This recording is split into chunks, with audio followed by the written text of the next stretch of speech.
Hey everyone, welcome back to the channel. Today we're taking you guys on a journey, a serious journey.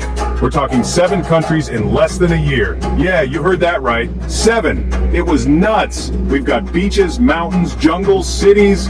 So strap in, because this is going to be a wild ride. First stop, the Dominican Republic. Man, this place is the definition of paradise.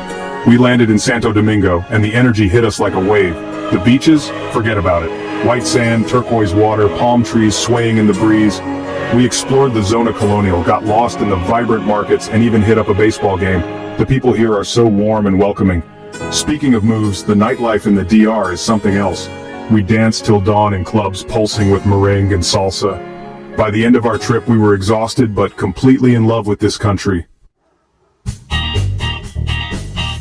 Next up, Jamaica. We landed in Montego Bay and instantly felt that laid-back reggae vibe. The air was thick with the smell of jerk chicken, and Bob Marley was blasting from every corner. We wasted no time hitting up the beach, and the water was like silk. Of course, no trip to Jamaica is complete without trying some authentic jerk chicken. We found a little roadside shack, and that was some of the best food I've ever had. Spicy, smoky, and full of flavor. The real heart of Jamaica lies in its people. They have this incredible warmth and generosity that just makes you feel at home.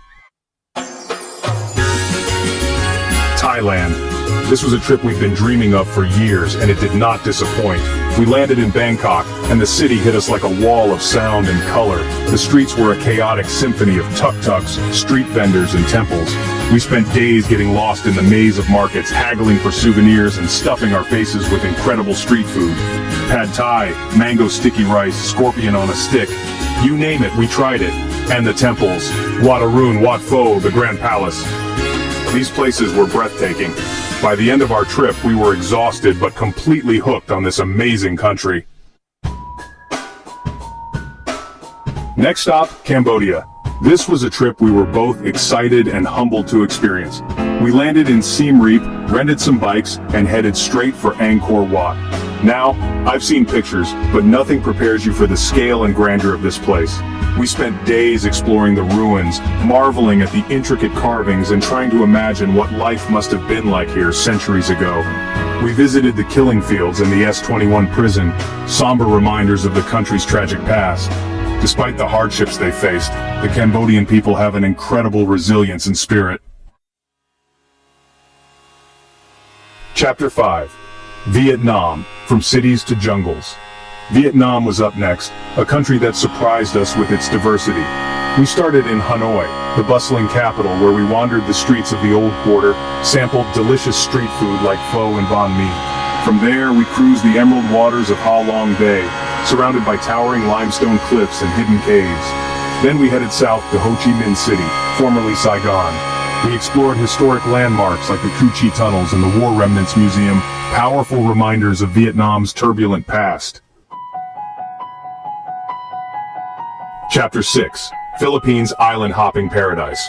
The Philippines was next on our adventure, and let me tell you, this place is an island hopper's dream.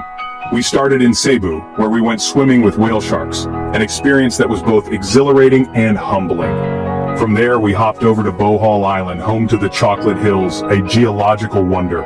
We rented a scooter and zipped around the island, discovering hidden waterfalls, pristine beaches, and charming villages. But the highlight of the Philippines? Definitely the sunsets. Every night, the sky would erupt in a blaze of colors, reflecting off the turquoise water. Chapter 7. Mexico, home away from home. Finally, we landed back in Mexico, our home base for this crazy year of travel. It felt good to be back, to hear familiar language and eat tacos until we couldn't move. But something had changed. We weren't the same people who had left a year ago. We had seen so much, experienced so much, and grown so much. This trip wasn't just about visiting 7 countries, it was about pushing our boundaries, opening our minds, and discovering the beauty of this incredible planet. So there you have it, 7 countries in less than a year. It was a whirlwind of adventure, and we wouldn't trade it for the world. I'ma do this till I die, listen. So don't be wasting my time, listen. If I failed, at least I tried, listen. Love and freedom is what